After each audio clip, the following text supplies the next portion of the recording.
The only one I can think that joined us in that year was Laurie McPherson from Swans, who was sat on the bench.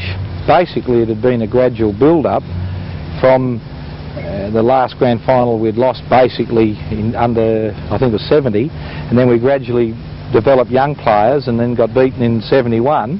And then these same players just were stronger and had more experience and emerged in, e.g. the Alexanders, the McAlgics, the Deards, the Fragaminis.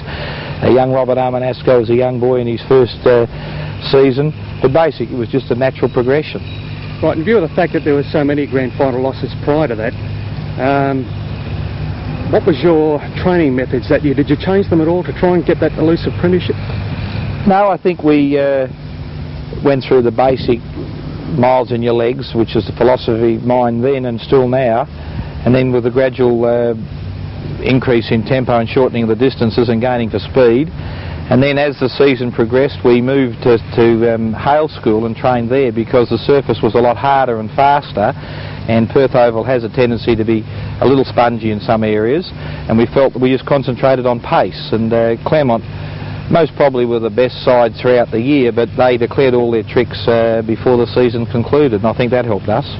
Right, and getting on to that day of that grand final, you must have had in your mind all those losses prior to that day, and you're trying to get that elusive grand final. What did you use as a build-up? Well, we used a lot of things. On the Thursday night, if my memory serves me correct, we had the past players, and we had some great past players from the Paddy Hevards, and you can go through the McIntoshes. We had them all up here upstairs, and then we built it up with a theme called Change Your Weakness into Power, which was a theme of a tape that was used by Bob Richards, the Reverend Bob Richards, who won a 1958 gold medal, I think, for the pole vault at the Melbourne Olympics. And basically we used that, but I think when we had it won, I think we had it won from the moment we set out on the ground on that occasion. I think the second semi-final had determined the result of that year's grand final, and having won it and been so strong, I believe that we just, the score didn't really indicate what the victory was all about. We had control of that game for most of the game. We had a very talented side that year, a very strong and well-balanced side.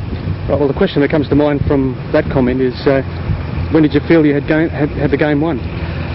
Oh, I suppose about a minute to go as a coach, but as a player I felt very confident for most of the game. Time runners up in 12 years, I don't think anybody would begrudge them this premiership if they win it. There's the ball on the half-forward line. Seconds to go as the ball's in the full forward area, but Malarkey once more being a great player. Beats at the flank, it's taken by Vernon Orr. 15 points the difference. What a tense grand final last quarter it's been, as Vernon Orr sends the Tigers into attack. Can they score another goal? There's the Stirrans! The Stirrans to win the 1972 grand final. East Perth, 9-17-71. Defeating a gallant Claremont, 8-9, 56 in a great last quarter. And for his comments, former coach of East Perth, Jack Shady. I find it a little bit hard to talk, Bob, but just the same, there's a tremendous scene here as the crowd run across the ground, and certainly today I think was East Perth's day because they deserved this grand final through the teamwork they displayed all day today. Claremont had individuals, but East Perth had teamwork, and they pinpointed the ball from the start of the game right through to that last quarter, and as desperate as it was, they were still able to get the ball at times to a teammate. Claremont couldn't do this.